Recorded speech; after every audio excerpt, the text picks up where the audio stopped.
পুকুরে আজকের নতুন করে আবার কি মাছ ছাড়লাম সেটাই দেখো বন্ধুরা আজকের এই ভিডিওর মাধ্যমে। বন্ধুরা মাছের প্যাকেট দুটো তোমাদের সামনেই আছে। এই মাছগুলো কালকে রাত্রে এসছে, আজকের আমি পুকুরে ছাড়তে যাব। তো মাছগুলো দেখো, প্রথমে যে প্যাকেটটা চাগিয়েছি প্লেন সাদা মলি আছে 50 পিস, আর এই যে প্যাকেটটা আমি চাগাচ্ছি এই প্যাকেটটাতে আছে 200 পিস সুন্দরী ল্যাকটের মলি। বন্ধুরা বর্তমান সময়ে সুন্দরী ল্যাকটের মলি বাজারে খুব চাহিদা আছে, সেই জন্য 200 পিস ফেলে দিয়েছি ধাড়ি করার জন্য। আবার যদি পরবর্তী সময় এই মাছটা পাই আরও 200 পিস ফেলার ইচ্ছা আছে। তো বন্ধুরা মাছগুলো নিয়ে আমি যাবো এবারে আমার নিমতলার পুকুরে। মাছের প্যাকেট দুটো আমি ব্যাগে ভরে নিয়ে আমার সাইকেলে উঠে পড়েছি। তো চলো বন্ধুরা এবারে নিমতলার পুকুরে গিয়ে দেখা হচ্ছে।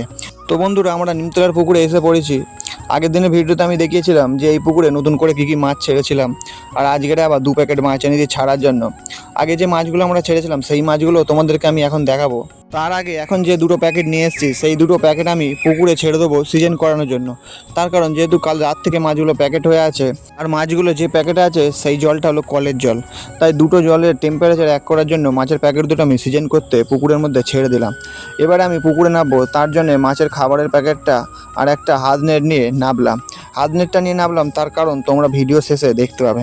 তারপরে আমি সোলার মধ্যে নেমে পড়েছি। এবারে আমি আস্তে আস্তে যাব নেটের কাছে। তো বন্ধুরা চলে এসেছি নেটের কাছে, যে নেটটাতে 250 পিস খেজুর মলি ছাড়া ছিল সেই নেটটার কাছে। দেখো মাছগুলো আগের থেকে একটু বড় হয়ে গেছে, আর ওরা কিন্তু খুব অ্যাক্টিভ, খাবার দিলে ওরা কিন্তু দৌড়দৌড়ি করে খেতে আসে। আর তার পাশের নেটটা দেখো, যে নেটটাতে সুন্দরী বেলুন মলি ছেড়েছিলাম সেই নেটটা। এই মাছগুলো একটু দূরের দিকে আছে, আর তার পাশের নেটে আমি কিছু প্ল্যাটিয়ানে ছেড়েছিলাম। তো বন্ধুরা খেজুর মলি নেটে আমি খাবার খেতে দিয়ে দিয়েছি, ওরা কিরম দৌড়দৌড়ি করে খাচ্ছে দেখো। আবার এক মুঠো খাবার দেবো, ওরা আবার কিরম খাবারের কাছে দৌড়ে চলে আসবে। খেজুর মলিগুলোকে দেখে আমার যা মনে হচ্ছে এরা কিন্তু খুব শিগগিরই বাচ্চা দেবে, বেশ বড় হয়ে গেছে আর পেটে বাচ্চা আছে বোঝা যাচ্ছে দেখে।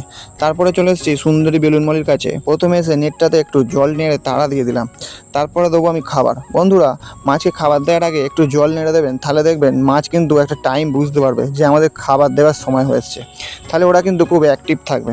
তো এবার সুন্দরী বেলুন মলি নেটে আমি খাবার দিয়ে দিয়েছি, ওরা এবার খাবে। তারপরে চলে এসেছি যে নেটটাতে আমি সুন্দরী ল্যাকটেল মলিটা এনেছিলাম সেই মাছগুলো যে নেটে ছাড়বো। মাছের প্যাকেটটা আমি ভালো করে ধুয়ে নিচ্ছি, কারণ অনেক সময় পুকুরে পানা থাকে, সেই পানা যদি প্লাস্টিকের গায়ে লেগে নেটে ঢুকে যায় তাহলে নেটের মধ্যে পানা হয়ে যেতে পারে। তো তারপরে মাছগুলো আমি নেটের মধ্যে ঢেলে নিয়েছি। এখানে নেটে ঢালার একটাই কারণ, এই 200 পিসের মাছের মধ্যে দুটো একটা মাছ একটু খারাপ ছিল, যেমন ছাঁট মাছ হতে পারে।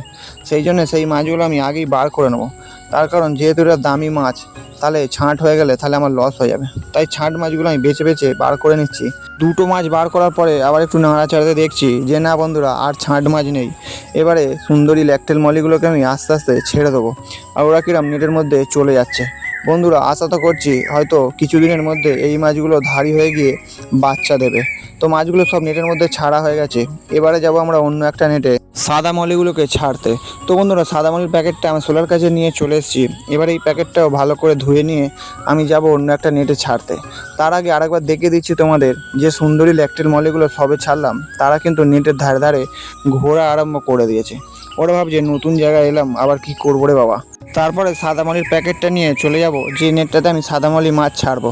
বন্ধুরা চলে এসেছি সাদামলি নেটের কাছে। এই নেটে আমার আগের কিছু সাদামলি ছাড়া ছিল। এবার প্যাকেটটা নেটের মধ্যে ঢুকিয়ে নিয়ে আগে পুকুরের জল কিছুটা প্যাকেটের মধ্যে ঢুকিয়ে নেবো, যাতে দুটো জলের টেম্পারেচার এক হয়ে যায়। তারপরে বেশ কিছুক্ষণ ধরে রাখবো, তারপরে মাছগুলো আমি আস্তে আস্তে ছেড়ে দেবো। আর আগের যে মাছগুলো তারা দেখো একটু জল নাড়া খেতেই আমার কাছে চলে আসছে, ওরা ভাবছে খাবার খেতে দেবে। তো বন্ধুরা বেশ কিছুক্ষণ হয়ে গেছে, এবার মাছগুলো আমি আস্তে আস্তে ছেড়ে দিচ্ছি, ওরা কীরমভাবে বেরিয়ে যাচ্ছে দেখো। তো বন্ধুরা আজকের ভিডিও এই পর্যন্তই, আবার দেখা হচ্ছে আগামীকাল অন্য কোনো মাছের ভিডিও নিয়ে। আর ভিডিওটি যদি ভালো লেগে থাকে তাহলে একটি লাইক করবেন আর সাবস্ক্রাইব করে চ্যানেলটির পাশে থাকবেন। তো বন্ধুরা এবার আমি ওপরে উঠে পড়েছি, শোলা ওখানে বেঁধে রেখেছি, আমার নেট আর মাছের খাবারটা নিয়ে নিয়েছি। তো চলো এবারে বাড়ি যাওয়া যাক, আবার দেখা হচ্ছে আগামীকাল অন্য কোনো ভিডিও নিয়ে।